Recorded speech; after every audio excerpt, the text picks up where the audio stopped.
بسم الله الرحمن الرحيم. الحمد لله والصلاة والسلام على رسول الله وعلى آله وأصحابه أجمعين. أما بعد فأعوذ بالله من الشيطان الرجيم. بسم الله الرحمن الرحيم. رب اشرح لي صدري ويسر لي أمري واحلل عقدۃ من لسانی یفقہوا قولی. میں آپ سب کا آج کی مجلس کے اندر خیر مقدم کرتا ہوں. السلام علیکم ورحمۃ اللہ وبرکاتہ. آج کی مجلس کا عنوان ہے حضرت ابراہیم علیہ السلام کی دعا. اکثر نبیوں کے واقعات ہمیں قرآن میں ملتے ہیں. نبیوں کی دعائیں ہمیں، انبیاء کی دعائیں ہمیں قرآن میں ملتی ہیں. اچھا، ہم یہ دیکھیں کیا ایسا ممکن ہے کہ حضرت ابراہیم علیہ السلام کی اگر کوئی دعا ہمیں ملتی ہے، یا حضرت یونس علیہ السلام کی، یا حضرت عیسیٰ علیہ السلام کی، کسی بھی نبی کی اگر کوئی دعا ہمیں قرآن میں مل رہی ہے تو کیا انہوں نے صرف وہی دعا مانگی، اس کے علاوہ اللہ سے کوئی دعا ہی نہیں کری؟ کیا ایسا ہے معاملہ؟ تو ہرگز ایسا نہیں ہے کہ حضرت ابراہیم علیہ السلام نے صرف اتنی ہی دعا مانگی ہو جتنی اللہ نے بتا دی، اس کے علاوہ انہوں نے کوئی بھی دعا نہیں کری.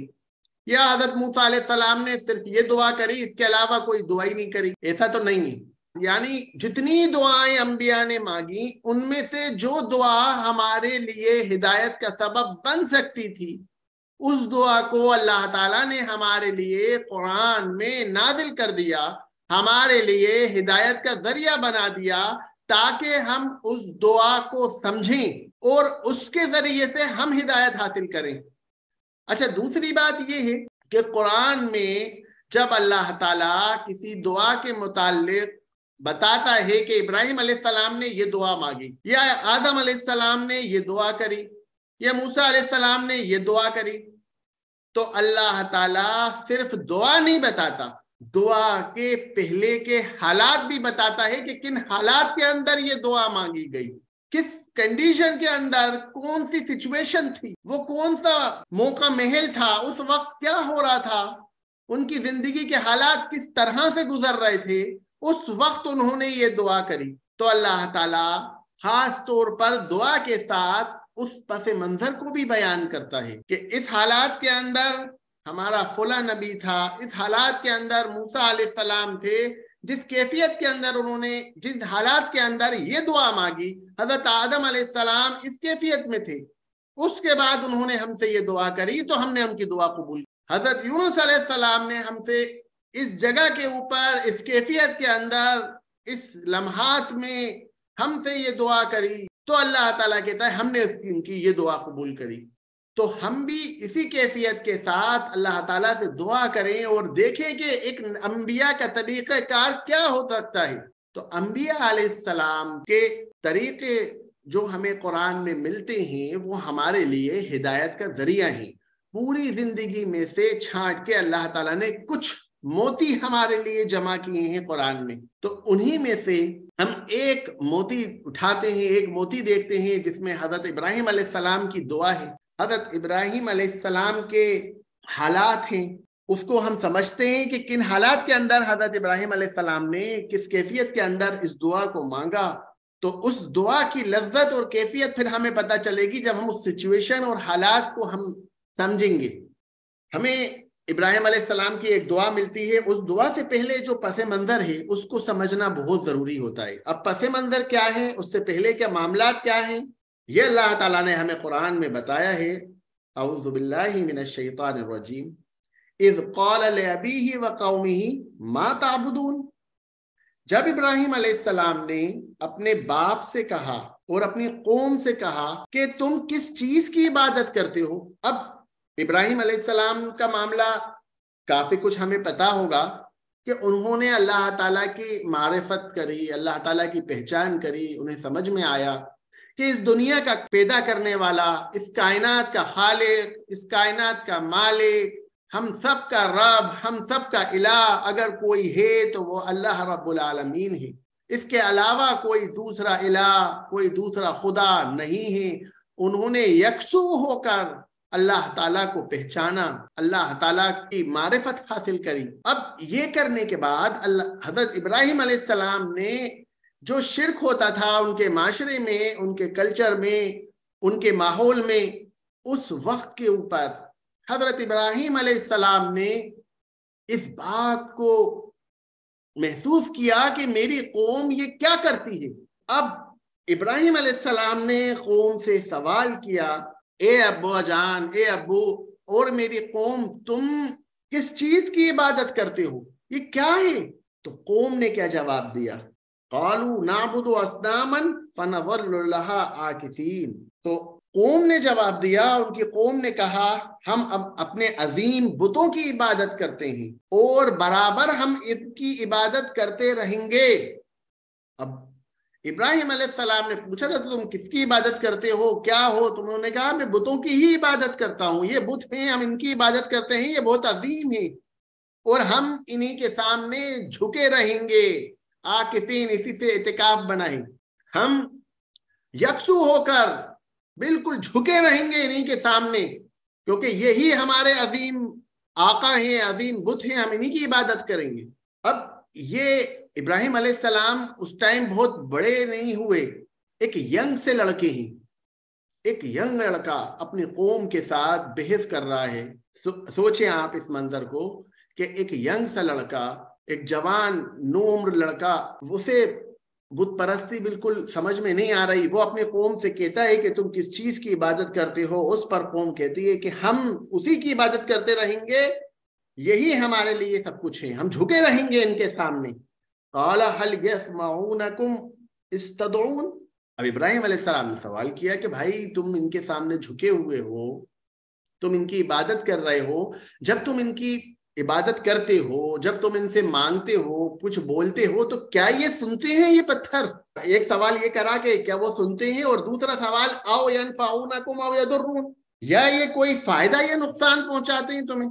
یہ تو ایک پتھر ہے، اس پتھر کے سامنے تم جھکے ہوئے ہو، کیا یہ تمہیں فائدہ پہنچا سکتا ہے یا کوئی نقصان پہنچا سکتا ہے؟ کیا جب تم پکارتے ہو تو یہ سنتا ہے تمہیں، تمہارے پکار کا جواب دیتا ہے؟ اب سوچیں آپ، ایک ینگ لڑکا کہہ رہا ہے کہ پورے ان کے تصورات کی دھجیاں اڑا دیں یہ کہہ کر، اس بات کے اوپر آدمی کو کتنا غصہ آئے گا۔ حضرت ابراہیم علیہ السلام نے دو الفاظوں کے اندر ان کے پورے جو تصورات تھے سب کی دھجیاں اڑا دیں۔ انہوں نے کہا کہ حل یسمعونکم استدعون او ینفعونکم او یضرون، کیا جب تم انہیں پکارتے ہو یہ تمہاری پکار کو سنتے ہیں یا تمہیں کوئی فائدہ یا نقصان پہنچاتے ہیں؟ اب اس کے جواب کے اندر انہیں غصہ آ گئے، تو ان کی قوم نے یہ جواب دینے کے بجائے کہ ہاں بھائی سنتے ہیں، ہاں فائدہ پہنچاتے ہیں، کچھ اس طرح کا آرگیومنٹ ہونا چاہیے نا، لیکن اس کے جواب میں انہوں نے کیا کہا؟ قالوا بل وجدنا آباءنا كذلك يفعلون، ہم نے اپنے باپ دادا کو ایسے ہی پایا ہے۔ اب سمپل کہ تم ہوتے کون ہو، تمہاری کیا حیثیت؟ اس کا مطلب یہی ہوتا ہے کہ ایک آدمی بات کچھ کر رہا ہے، اب آپ کہو ہمارے بڑے فلاں ایسا کرتے تھے، ہم اپنے بڑوں کو جانتے ہیں، آپ کون؟ ہم اپنے بزرگوں کی بات سنیں گے کہ آپ کی بات مانیں گے؟ یہ اصل میں ہمارے معاشرے میں بھی کچھ ہوتا ہے اس طرح کا معاملہ۔ جب انسان شریعت کی کوئی ایسی بات کرتا ہے، خاص طور پہ ان لوگوں کے ساتھ ہوتا ہے جب کوئی شخص کوئی بدعت کر رہا ہوتا ہے اور مستقل وہ بدعت کرتا چلا جا رہا ہوتا ہے، اگر ان کو اس بدعت سے روکا جائے اور کہا جائے کہ بھائی یہ بدعت ہے، اس کو نہیں کرنا چاہیے، تو جواب میں یہی ہوتا ہے قالوا بل وجدنا آباءنا، ہم نے اپنے بزرگوں کو، اپنے باپ دادا کو اسی طرح سے کرتے ہوئے پایا ہے۔ تم کون ہوتے ہو؟ تمہاری کیا حیثیت؟ پرانے بزرگ کیا سب نہ سمجھ تھے؟ وہ کیا سب جاہل تھے؟ انہیں کچھ نہیں پتا، تمہیں سب کچھ پتا ہے۔ تو اب یہی معاملہ ابراہیم علیہ السلام کے ساتھ ہوا کہ ان سے جب یہ بات کہی گئی تو انہوں نے جو سوال کرے تھے ان کی تو دھجیاں اڑ گئیں، اس کا تو جواب تھا ہی نہیں۔ لیکن قالوا بل وجدنا آباءنا، ہم نے اپنے باپ دادا کو اسی طرح پایا ہے۔ قال افرأيتم ما كنتم تعبدون، اب ابراہیم علیہ السلام نے کہا تم نے اپنے باپ دادا کو اسی طرح سے پایا، تم اسی طرح سے کرتے ہوئے دیکھ رہے ہو، تو کیا تم غور کرتے ہو؟ تم تو غور کرو، باپ دادا کرتے تھے وہ تو غلط تھے، اب ان کا بھی تصور ختم کر دیا کہ باپ دادا بھی غلط ہے۔ اب اتنی خطرناک بات ہم اپنے اس میں کر کے دیکھیں کہ کوئی شخص اگر ہم دیکھتے ہیں کہ محرم پہ شربت بنتا تھا جس گھروں میں، ان کو اگر پہلے روکا جاتا تھا، اب تو خیر ماشاءاللہ علم عام ہو رہا ہے، لیکن محرم کے شربت پہ، شب برات کے حلوے پہ انہیں روکا جاتا تھا تو وہ کہتے تھے کہ ہم نے تو اسی طرح سے پایا ہے، ہم تو ایسے ہی کریں گے۔ اب ابراہیم علیہ السلام نے کہا قال افرأیتم ما کنتم تعبدون، کیا تم خود سے تم غور نہیں کرتے؟ کیا تم ان چیزوں کو غور سے نہیں دیکھا؟ تم نے کبھی تم نہیں دیکھتے جن کی تم عبادت کرتے ہو؟ تم خود تو دیکھو یہ پتھر ہیں، تم ان کی کیسے عبادت کر سکتے ہو؟ انتم وآباؤکم الاقدمون فإنہم عدو لی الا رب العالمین۔ ابراہیم علیہ السلام نے اپنے رب کی، اللہ تعالیٰ کی معرفت کر لی، اور یہاں پر اپنی قوم سے اور اپنے باپ داداؤں سے، پورے جو نظام چل رہا تھا ان سب سے اپنے آپ کو بری کر لیا اور کلیئر کہہ دیا کہ میں بری ہوں، تم سب میرے دشمن۔ اب آپ اس سچویشن کو دیکھیں کہ پوری قوم، ان کے خود کا گھر ابراہیم علیہ السلام کے خلاف، ابراہیم علیہ السلام کا فیصلہ ہو گیا تھا کہ اب ابراہیم علیہ السلام کو یہاں سے نکال دیا جائے گا، ابراہیم علیہ السلام یہاں نہیں رہ سکتے۔ اب ایک ینگ سا لڑکا جس کے پاس نہ رہنے کے لیے گھر، نہ پیسے، نہ گھر، نہ کھانا، نہ پانی کا کچھ، پہلے تو آسانی سے تھوڑی ملتا تھا کہ ہر جگہ پانی مل جائے گا، خالی ہاتھ، ایک کپڑے میں، ایک جوڑے میں، بس۔ اب کیا ہے ایسی سچویشن پہ کہ اب تو تم نے نکلنا ہی ہے۔ اب اس سچویشن کے اندر وہ جو بات کر رہے ہیں، وہ الفاظ کہہ رہے ہیں، ان الفاظوں پہ غور کریں کہ ایسی کنڈیشن کے اندر کوئی شخص یہ الفاظ بول رہا ہے تو یہ کتنی اہمیت والے ہیں، جس کے پاس نہ رہنے کے لیے گھر ہے، نہ کھانا ہے، نہ پینا ہے، نہ کوئی سہارا ہے، نہ کوئی دوست ہے، نہ کوئی بھی نہیں ہے، وہ تنہا ہے۔ بس اس کو گھر سے ہی نہیں، اس کو اس کے گاؤں سے نکالا جا رہا ہے، جس جگہ رہتے تھے اس پوری بستی سے نکالا جا رہا ہے۔ اب بس وہ ہے اور نکلنا ہے انہیں۔ اس سچویشن کے اندر وہ کہتے ہیں کہ الذی خلقنی فہو یہدین، اللہ رب العزت کے بارے میں بیان کرتے ہیں، وہ بتاتے ہیں کہ الذی خلقنی فہو یہدین، جس نے مجھے پیدا کیا اور وہی راستہ دکھاتا ہے، ہدایت دیتا ہے یہاں پر، یعنی راستہ دکھاتا ہے۔ اب مجھے کہاں جانا ہے مجھے نہیں پتا، ایسی کنڈیشن کے اندر اس نے مجھے پیدا کرا ہے اور اب وہی راستہ مجھے بتائے گا کہ میرے لیے اب کون سا راستہ بہتر ہے۔ یہ گھر، یہ بہار، یہ ساری چیزیں، یہ سارے عیش و عشائش، یہ سب میں اللہ رب العالمین کے لیے چھوڑتا ہوں، کیونکہ میں بری ہوں۔ انا براء منکم، ایک جگہ کہا کہ میں جو تم کرتے ہو اس سب سے میں بری ہوں، میں نہیں ہوں تمہارے ساتھ۔ برداشت ہی نہیں کر پا رہے تھے کہ ایک اللہ کے حق جو دینا چاہیے اللہ تعالیٰ کو، وہ حق ان پتھروں کو دیا جا رہا ہے، اور میں یہاں رہوں، عیش میں رہوں اپنی زندگی میں کہوں ٹھیک ہے تم کرتے رہو، میں نہیں کرتا، میں تھوڑے مزے میں ہوں۔ نہیں، انہیں برداشت ہی نہیں ہو رہا یہ چیز۔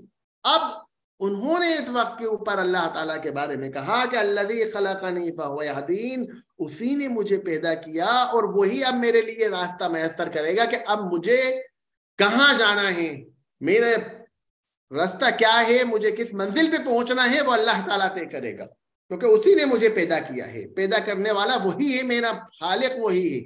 والذی هو یطعمنی ویسقین، اور وہی مجھے کھلاتا ہے اور وہی مجھے پلاتا ہے۔ اب یہ وہ شخص بات کر رہا ہے کھلانے اور پلانے کی جس کے پاس کھانے کے لیے ابھی ایک روٹی نہیں ہے، کھانے کے لیے کوئی راستے نہیں ہے اس وقت۔ اب گھر سے جب باہر نکلے گا، وہ بستی سے جب باہر جائے گا، بستی سے نکلنے کے بعد اب کیا کھانا کیا پینا کچھ نہیں پتا، لیکن یہ تھا وہ یقین کامل اللہ تعالیٰ پہ کہ میں یہاں سے نکل جاؤں گا تو وہی مجھے راستہ دکھائے گا، کیونکہ پیدا اسی نے کیا ہے، وہی راستہ بتائے گا، وہی مجھے کھلائے گا، وہی پلائے گا، اور آج تک بھی اسی نے کھلایا ہے۔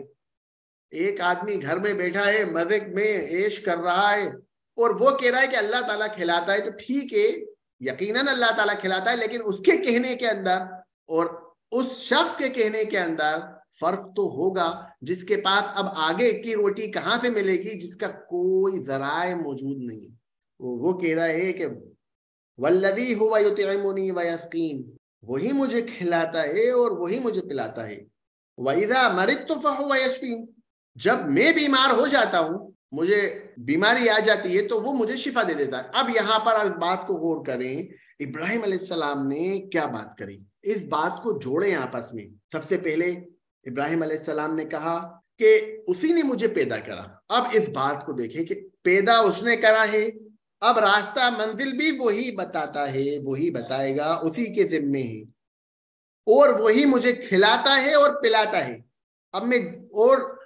اب دوسری چیز، کھلاتا پلاتا ہے، اس کے بعد کہا جب میں بیمار ہو جاتا ہوں تو مجھے شفا دیتا ہے۔ اب ابراہیم علیہ السلام گھر سے نکل رہے ہیں، راستہ انہیں نہیں پتا کہاں جانا ہے، وہ بھی اللہ کے ذمے، کھانا کھانا نہیں پتا، کھانا پینا وہ بھی اللہ تعالیٰ کے ذمے، اللہ کھلائے گا، اللہ پلائے گا۔ اور اگر کھانا نہیں ملا تو کیا ہوگا؟ وَإِذَا مَرِضْتُ فَهُوَ يَشْفِينِ، میں بیمار ہو جاؤں گا، مجھے کھانا نہیں ملا تو میں کیا کروں گا؟ میں بیمار ہو جاؤں گا۔ اچھا بیمار ہو جاؤں گا تو شفا بھی مجھے اللہ تعالیٰ دے گا۔ اچھا بیمار ہونے کے بعد اگر میں مر بھی گیا، آدمی کا اینڈ کیا ہوتا ہے؟ اینڈ کیا؟ اب ٹھیک ہے دنیاوی چیزیں ہو گئیں، اینڈ آخر کیا ہے؟ وَالَّذِي يُمِيتُنِي ثُمَّ يُحْيِينِ، اور وہی مجھے موت دے گا اور پھر سے زندہ کرے گا۔ اگر مجھے کھانا نہیں ملا تو میں مر جاؤں گا، موت بھی کون دے گا؟ میں خود سے نہیں مروں گا، وہ موت بھی اللہ تعالیٰ ہی مجھے دے گا۔ جو مجھے موت آئے گی وہ موت اللہ تعالیٰ ہی مجھے دے گا۔ وَالَّذِي يُمِيتُنِي ثُمَّ يُحْيِينِ، اور وہی ہے جو مجھے موت دے گا اور مر جاؤں گا تو پھر کیا ہوگا؟ مرنے کے بعد وہ مجھے پھر سے زندگی دے دے گا۔ وَالَّذِي أَطْمَعُ أَن يَغْفِرَ لِي خَطِيئَتِي يَوْمَ الدِّينِ، اور اسی سے میں اللہ تعالیٰ سے ہی میں امید کرتا ہوں کہ قیامت کے روز وہ میری خطائیں معاف کر دے گا۔ اچھا اب آپ اس بات کو بھی غور کریں، اتنے سب کے باوجود یہاں ابراہیم علیہ السلام حق پر تھے، لیکن اس کے بعد بھی امید اس بات کی کہ اللہ تعالیٰ میری خطاؤں کو معاف کر دے گا۔ غلطی تو انہوں نے نہیں کری، غلطی پر تو ان کی قوم تھے، ان کے ابا تھے، لیکن اپنے آپ کو خطا کار، اپنے آپ کو گناہ گار سمجھنا، اپنے آپ کو سمجھنا کہ ہم خطا پر ہیں، اللہ ہماری غلطی پکڑ سکتا ہے، لیکن امید کرتا ہوں میں کہ اللہ تعالیٰ میری غلطیوں کو معاف کر دے گا، اللہ تعالیٰ میری غلطیوں کو بخش دے گا۔ میں اپنے آپ کو یہ نہ سمجھوں، یہ سپیریارٹی اپنے اندر لے کے نہ آ جاؤں کہ میں تو حق پر ہوں، میں جو بات کر رہا ہوں وہ تو حق ہے، غلطی پر تو میرے ابا ہیں، میری قوم ہے، میں تو ان کو منع کر رہا ہوں کہ بت پرستی مت کرو، یہ ہے غلطی پر، میں حق پر ہوں۔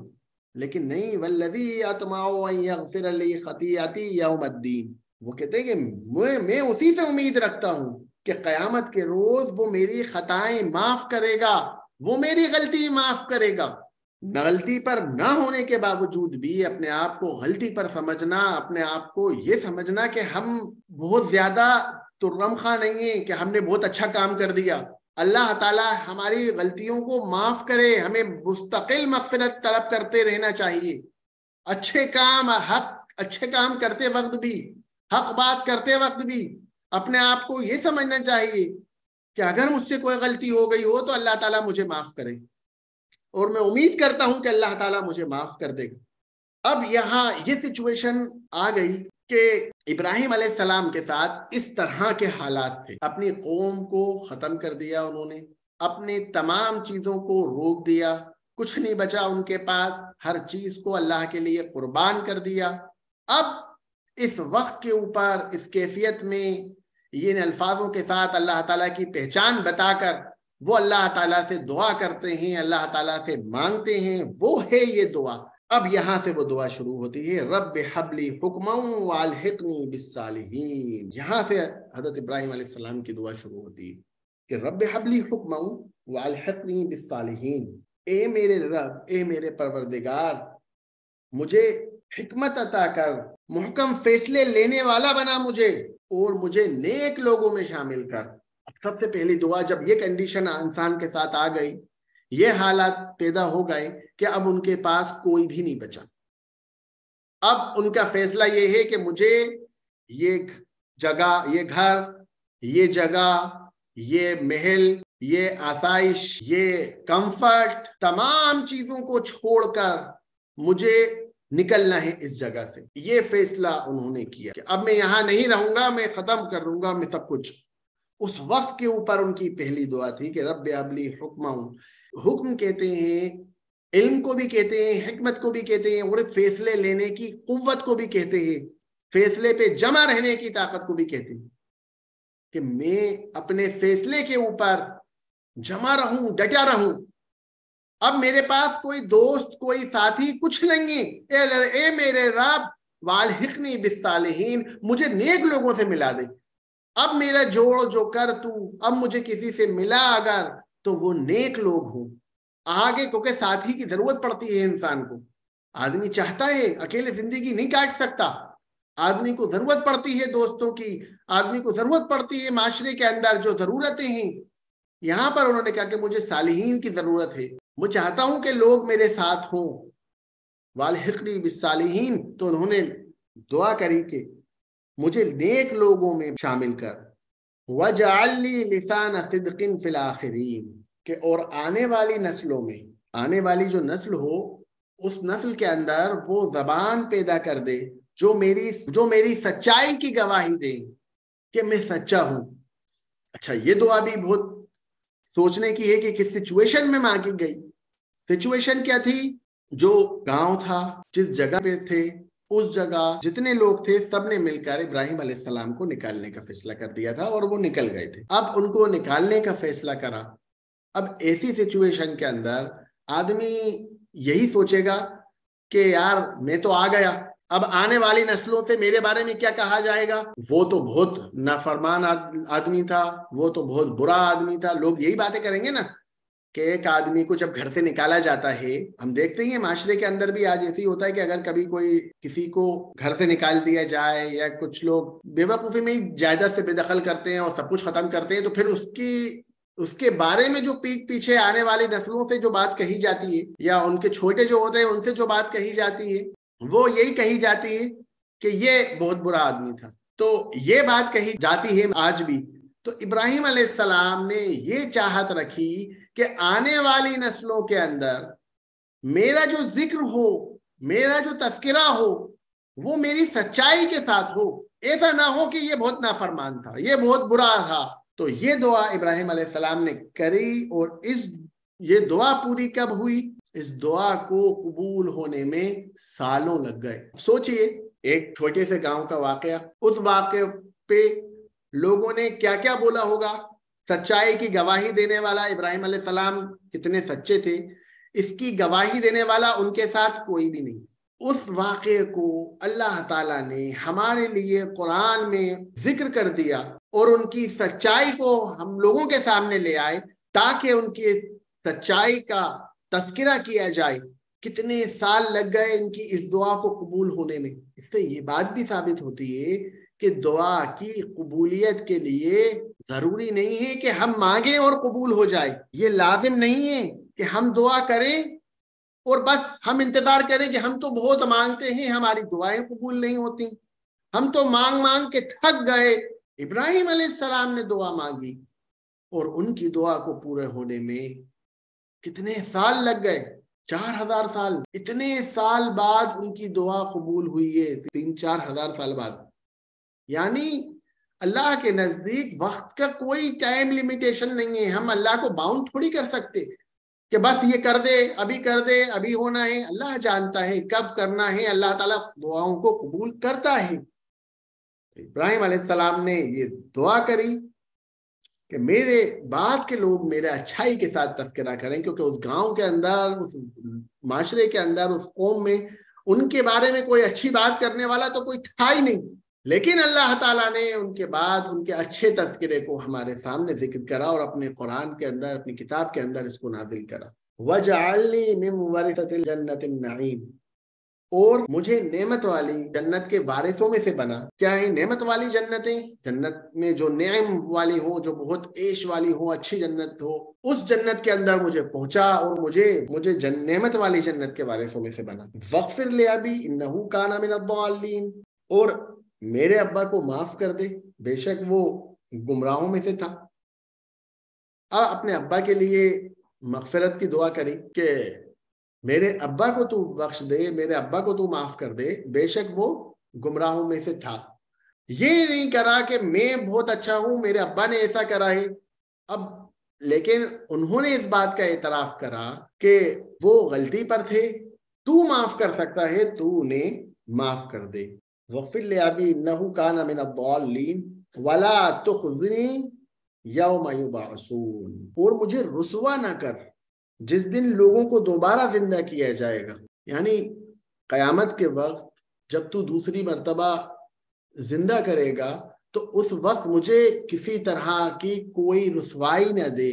یوم لا ينفع مال ولا بنون، اور جس دن کیا ہوگا، اس دن رسوائی نہ دے، اس دن کیا ہوگا، قیامت کی منظر کشی کری کہ اس وقت کیا ہوگا جس دن نہ کوئی مال فائدہ دے گا اور نہ ہی بیٹے۔ اپنی مال و دولت چھوڑ دی انہوں نے، اپنی تمام چیزوں کو چھوڑ دی، جو لوگ اپنی قوم پر، اپنے لوگوں پر فخر کرتے تھے، ان سب چیزوں کو چھوڑ دیا، اور اس کے بعد سچویشن کے اندر، اس کنڈیشن کے اندر وہ کہتے ہیں کہ جس دن نہ کوئی مال فائدہ دے گا اور نہ ہی یہ بیٹے، جس مال کو لوگ اتنا بڑا سمجھ رہے ہیں، جن بیٹوں کو، آل اولاد کو اتنا سب کچھ سمجھ رہے ہیں، قیامت کے دن تو وہ کام ہی نہیں آنے والی، اس وقت کے اوپر تو یہ کام ہی نہیں آئے گی۔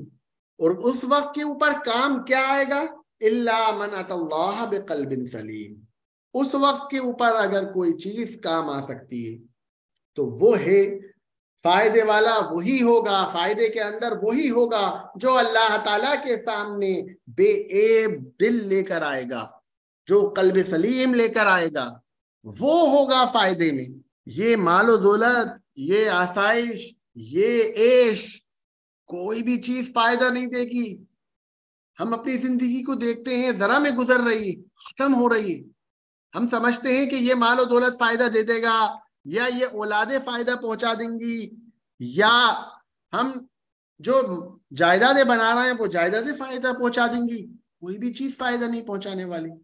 انہوں نے اس بات کا اعتراف کرا، الا من اتى اللہ بقلب سلیم، جو اپنا صاف دل، برائیوں سے پاک دل لے کر آئے گا، اللہ سے ڈرنے والا، تقوی والا دل لے کر آئے گا، وہ کامیاب ہوگا، وہ رہے گا فائدے میں۔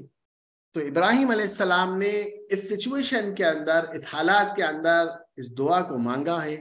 تو ہم کو یہ دیکھنا ہے کہ قرآن کے اندر جو بھی چیز اللہ تعالیٰ نے ہمیں بتائی ہے، ہم صرف دعا کو یاد کر لیتے ہیں کہ یہ دعا ہے، لیکن ہم یہ نہیں دیکھتے کہ اس دعا کا پس منظر کیا ہے، کس پس منظر میں یہ دعا مانگی گئی، کس حالات میں اس دعا کو مانگا گیا۔ تو اس دعا کی لذت بھی بڑھتی ہے، کیفیت بھی بڑھتی ہے، اور ہمیں پتہ بھی چلتا ہے کہ یہ ہمارے لیے ہدایت ہے، اور وہ دعا کا مانگنا ہمارے لیے ہدایت کا سبب بنتا ہے۔ تو اس لیے ہمیں کوشش کرنا چاہیے کہ جتنی بھی دعائیں قرآن میں ہیں الگ الگ انبیاء کی، اس کے پس منظر کو پہلے دیکھیں کہ کس پس منظر کے اندر، کس سچویشن میں اس کو مانگا گیا ہے، تاکہ ہمارے اندر ایک کیفیت پیدا ہو، ہمارے اندر ایک ہدایت کا ذریعہ پیدا ہو، ہم اسی کیفیت اور ہدایت کے اندر اس دعا کو مانگیں۔ اپنی بات کو ختم کرتا ہوں۔ وآخر دعوانا ان الحمد للہ رب العالمین۔